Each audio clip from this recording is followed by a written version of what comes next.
स्वामी गोविंदगिरी महाराजांची कथा 25 डिसेंबर ते 1 डिसेंबरपर्यंत आम्ही आयोजित केली होती. मी, डॉक्टर साहेब, आमच्या कुटुंबातील सर्व सदस्य, काही संचालक, सर्व आम्ही जगन्नाथपुरीला होतो. आणि 29 डिसेंबरला मला फोन आला की जालना जिल्ह्याच्या वडोणी शाखेवरती खूप गर्दी झालेली आहे. मी विचारलं एकाच शाखेवर का? म्हणे फक्त एकाच शाखेवर खूप गर्दी आहे म्हणे. काय करतायत ते? डिपॉझिट मागतात का? नाही म्हणे. डिपॉझिट नाही मागत, सोनं मागतायत परत. कुठल्याही पतसंस्थेत जी गर्दी होती ती डिपॉझिटरसाठी होती, डिपॉझिट मागण्यासाठी होती. सोनं मागण्यासाठी कधी गर्दी अशी होत नसते. मला समजलं नाही की काय झालं नेमकं, की सोनंच का बरं लोक मागतायत. मी म्हटलं ठेवी मागतात का? नाही म्हणे. एखादा माणूस ठेवी विचारतो, मागतो, बाकी कोणी मागत नाहीत म्हणे. सगळे लोक सोनं सोडायला लागलेत म्हणे. आणि गर्दी वाढत गेली. मी म्हटलं सगळ्यांचं समाधान करा. त्या दिवशी रात्री 10 वाजले वडोदीला.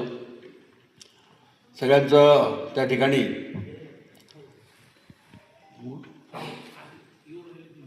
कोणी बोलून त्यांना सगळ्यांचं सोनं रात्री 11-12 वाजेपर्यंत आपण परत करा. त्या दिवशी करण्यात आलं. सकाळी फोन आला की काही शाखांसमोर सकाळी 9-9:30 वाजेपासूनच लोक जमायला लागलेले आहेत आणि खूप गर्दी होते. समजायला काहीच मार्ग नव्हता. त्या ठिकाणी विचारलं कोण लोक आहेत, तर सगळ्या ठिकाणी ऊसतोड कामगार आहे सांगण्यात आले की सगळे ऊस तोडणारे कामगार जे इथे सोनं गहाण ठेवून कर्नाटकमध्ये गेले होते, तेच लोक गर्दी करत आहेत. समजायला काहीच मार्ग नव्हता की असं काय झालं की ऊसतोड कामगारच त्या ठिकाणी गर्दी करतात, दुसरं कोणी मागत नाही. मग एक गोष्टीचा खुलासा होत गेला, एक गोष्ट समजत गेली. काही कारणामुळे पुण्यातील काही कर्मचाऱ्यांना आम्हाला निलंबित करावं लागलं.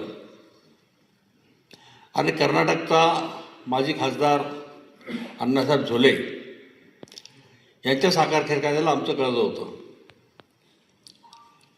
ते कर्मचारी निलंबित झाल्यानंतर काही तांत्रिक कारणांमुळे आम्ही ते कर्ज थांबवलं. आणि ते कर्ज थांबवल्यामुळे त्या कारखानदारांना 1-2 दिवस नो केन झालं, म्हणजे जरा ऊस मिळू शकला नाही. आणि मग त्यांनी सांगितलं की 31 डिसेंबरपर्यंत बुलढाणा अर्बन तुमचं सगळं सोनं विकणार आहे. त्याचं कारण असं असतं की जेवढे ऊसतोड कामगार आहेत यांचं जर 10 लाखाचं जरी सोनं असलं तर त्यावेळी फक्त 2 लाख रुपये कर्ज घेतात.